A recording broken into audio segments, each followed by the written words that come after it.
पाकिस्तान ने आज श्रीलंका के खिलाफ सुपर 4 मरले का अपना दूसरा मैच श्रीलंका के जबड़ों से छीन लिया है और पाकिस्तान ने सुपर 4 मरले में पहली जीत हासिल कर ली है। पहला मैच पाकिस्तान इंडिया के खिलाफ खेला था और वो हार गया था। बेशक पाकिस्तान ने टारगेट अच्छा दिया था, लेकिन वहां पे बॉलिंग कुछ नहीं कर सकी और आज हमारी बैटिंग कुछ नहीं कर सकी। पाकिस्तान ने ये मैच आज जरूर जीता, लेकिन 134 रन का टारगेट जब आपके पास हो और फिर आप 18 ओवर में जाके चेज कर रहे हो, तो ये बैटिंग हमें समझ नहीं आती। क्योंकि हमारा जो आगे पाला पड़ना है, इंशाल्लाह पाकिस्तान की टीम जब फाइनल में पहुंचेगी तो इंडिया से हमने खेलना है और इस तरह की बैटिंग के साथ हम इंडिया का मुकाबला नहीं कर सकते। क्योंकि जिस तरह से आज फखर जमान और साहबजादा फरहान ने हमें ऊपर से इतना अच्छा स्टार्ट दे दिया था, पावर प्ले में वो इतनी अच्छी हिटिंग कर रहे थे। भले हमारी छठे ओवर में 2 विकेटें गिर गई थी, लेकिन फिर भी 50 के करीब रन पहुंच गए थे और ये 134 रन का चेज हमें आज 15 या 16वें ओवर में करना चाहिए था। आज फिर वही मिडल ऑर्डर की नाकामियां, सलमान अली आगा आज फिर नाकाम और सैम अयूब भी आज फिर नाकाम हुए हैं, मोहम्मद हारिस भी आज फिर नाकाम हुए हैं। साहबजादा फरहान और फखर जमान ने ऊपर से बहुत अच्छा स्टार्ट दिया है और इन्हें को एक दफा फिर मोहम्मद नवाज के हवाले कर दिया है कि ये मैच हमें श्रीलंका से जिता कर दिखाओ। तो फिर उसने साबित किया है कि जी मोहम्मद नवाज तो आपका मैच विनर ही है और उन्होंने 24 बॉलों पे 38 रन बनाए हैं, 3 छक्के लगाए हैं और 3 ही चौके लगाए हैं और 158 के स्ट्राइक रेट से खेल के गए। आज कोई भी हमारा प्लेयर सिवाय आज साहबजादा फरहान के कोई भी प्लेयर 158 या 150 के स्ट्राइक रेट से नहीं खेल के गया। साहबजादा फरहान ने 15 बॉलों पे 24 रन बनाए, 2 छक्के और 1 चौका लगाया, 160 के स्ट्राइक रेट से खेले। फखर जमान थोड़ा स्लो खेले, लेकिन आज जो साहबजादा फरहान ने और फखर जमान ने स्टार्ट ऊपर से दे दिया था, तो पाकिस्तान को ये मैच 14वें या 15वें ओवर या मैक्सिमम 16वें ओवर में चेस करना चाहिए था। क्योंकि अगर बांग्लादेश कल इंडिया को हराता भी है, वैसे तो 20% चांस है कि बांग्लादेश का इंडिया से जीत जाए, जिस तरह की इंडिया की टीम है। क्योंकि इंडिया तो किसी को भी इस एशिया कप में हिलने नहीं दे रहा, तो वो बांग्लादेश से कहां हारेगी। लेकिन जो जिसका दिन होता है वो उस दिन अपना बेस्ट करता है और अगर कल बांग्लादेश का दिन हुआ तो वो इंडिया को हरा भी सकता है। और अगर उसने इंडिया को हरा दिया और फिर परसों हमारा बांग्लादेश के साथ मैच है और हम बांग्लादेश को हरा देते हैं, तो फिर रन रेट की बुनियाद पर आगे जाएंगे। तो इसलिए पाकिस्तान को आज ये मैच तकरीबन 15वें या 16वें ओवर तक चेज करना चाहिए था, लेकिन ये मैच भी जाके 18 ओवर में चेज हुआ है और वो भी 18वें ओवर में मोहम्मद नवाज ने 2 छक्के लगा के मैच 18वें ओवर में खत्म कर दिया। वरना हमें तो लग रहा था कि शायद मैच 20वें ओवर तक जाएगा, जो सिचुएशन बन गई थी। क्योंकि आज एक दफा फिर सलमान अली आगा नाकाम हुए, एक दफा फिर मोहम्मद हारिस नाकाम हुए, एक दफा फिर सैम अयूब नाकाम हुए। पता नहीं ये हमारा मिडल ऑर्डर कब तक नाकाम होगा। इस एशिया कप में टोटल मिडल ऑर्डर हमारा नाकाम हुआ है। ऊपर से या तो ओपनर ने कुछ ना कुछ रन किए हैं या फिर नीचे से आके मोहम्मद नवाज ने या फिर शहनशाह अफरीदी ने रन करके दिए, तो जाके हम ये कोई मैच जीते हैं या हारे। या हमारी ओपनिंग चली है या हमारा लोअर ऑर्डर चला है। मिडल ऑर्डर किसी मैच में भी नहीं चला। कोई एक सिंगल मैच नहीं है जो मिडल ऑर्डर ने हमें जिता के दिया हो और आज भी उसी तरह मिडल ऑर्डर नाकाम हुआ है। सैम अयूब के आज के मैच के समेत एशिया कप के 5 मैच हो गए और 5 मैच में टोटल उसके 23 रन हैं। 3 दफा उसकी डक है। इंडिया के खिलाफ उसने 21 बनाए थे परसों और आज उसके 2 रन हैं 3 बॉलों पे और आज एक दफा फिर हसरंगा की बॉल पे वो बोल्ड होके चले गए और टोटल उनके 5 इनिंग में 23 रन हैं। तो वो मेरे ख्याल से 4 की एवरेज बनती है, 4.5 की पर मैच। ये 4 की एवरेज वाला मिडल ऑर्डर में बैट्समैन नहीं चाहिए।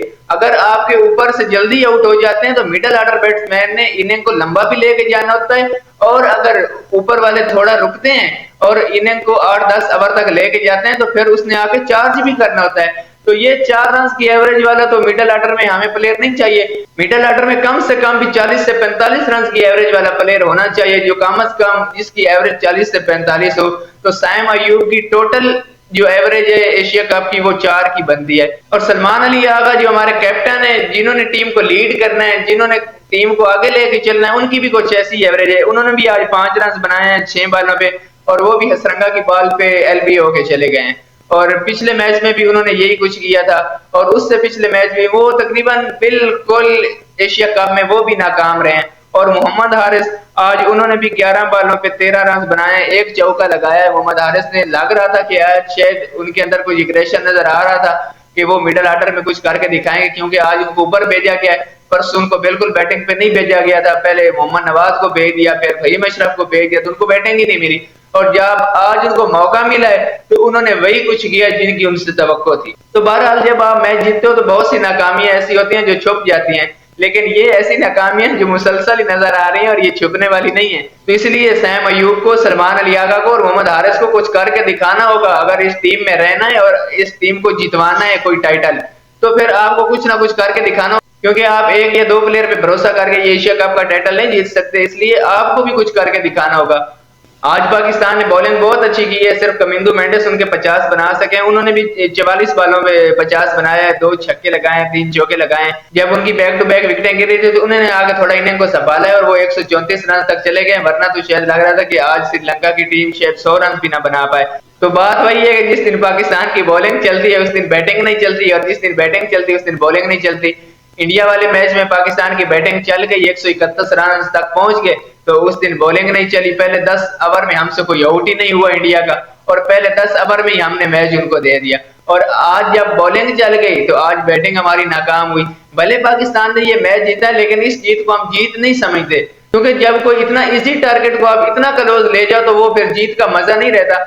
यहाँ पे तो आपको एग्रेशन दिखाना चाहिए कि, और कुछ ना कुछ करके दिखाना चाहिए कि हम आगे आ रहे हैं इंडिया, और हमने फाइनल में आपसे उन दोनों मैचों का बदला लेना है। और आप ऐसे खेल रहे हो जैसे कि शायद आप मजबूरी में आए हो, इस एशिया कप में टीम में सिलेक्ट तो हो गए हो, लेकिन आपने कुछ करके दिखाना नहीं है। आज शहनशाह अफरीदी ने बहुत अच्छी बॉलिंग की और उनके साथ हारिस रऊफ ने आज बहुत अच्छी बॉलिंग की है। जो डेथ ओवर आज कराया है ना शहनशाह अफरीदी ने और हारिस रऊफ ने, मजा आ गया, क्योंकि शहनशाह अफरीदी को जो मार पड़ रही थी ना, पहले भी वो डेथ ओवर में पड़ रही थी और उनको डेथ ओवर में समझ ही नहीं आ रही थी कि मैंने बॉल कहां पे फेंकनी है। और आज बॉलिंग देखने का मजा है कि वाकई ये कोई पाकिस्तानी बॉलर है। और डेथ ओवर की बॉलिंग भी यही होती है कि आप यार्कर मारो, क्योंकि अगली टीम आपको डेथ ओवर में हिट करेगी और वहां पे आप यार्कर करा के आप रन्स को रोको। और आज शहनशाह अफरीदी ने और हारिस रऊफ ने यही किया कि डेथ ओवर में आके यार्कर कराए और टारगेट को रोका है। आज इब्रार अहमद ने कमाल बॉलिंग कराई है, 4 ओवर कराए हैं और सिर्फ 8 रन दिए हैं। हमारे मिस्ट्री स्पिनर, ये वाला एक्शन, 8 रन टोटल, 2 की एवरेज से, विकेट उनको 1 मिली है लेकिन 4 ओवर में सिर्फ 8 रन। और हुसैन तलत, जिनसे हम एक्सपेक्ट भी नहीं कर रहे थे कि वो इस तरह की बॉलिंग कराएंगे, उन्होंने आज 3 ओवर में 18 रन दिए। और जब उन्होंने आके बैक टू बैक एक ही ओवर में 2 विकेटें लिए तो वहां से मैच पाकिस्तान ने जीत लिया और वहां से मैच का पासा पलट गया। और आज उन्होंने तवक्को से ज्यादा परफॉर्म करके दिखाया है, बॉलिंग में भी और बैटिंग में, क्योंकि हम उनसे इतनी तवक्को नहीं कर रहे थे। हुसैन तलत से कुछ खास उम्मीदें नहीं थी और मैं सबसे ज्यादा क्रिटिसाइज कर रहा था हुसैन तलत पे और फ़हीम अशरफ पे, क्योंकि मैं इनको नहीं मानता। अगर आप एक आध इनिंग जिता भी देते हो तो आप T20 का प्लेयर नहीं हो। मैं हसन नवाज को हुसैन तलत से बेहतर बैटर समझता हूं और शायद इंडिया वाले मैच में हमें हसन नवाज की जरूरत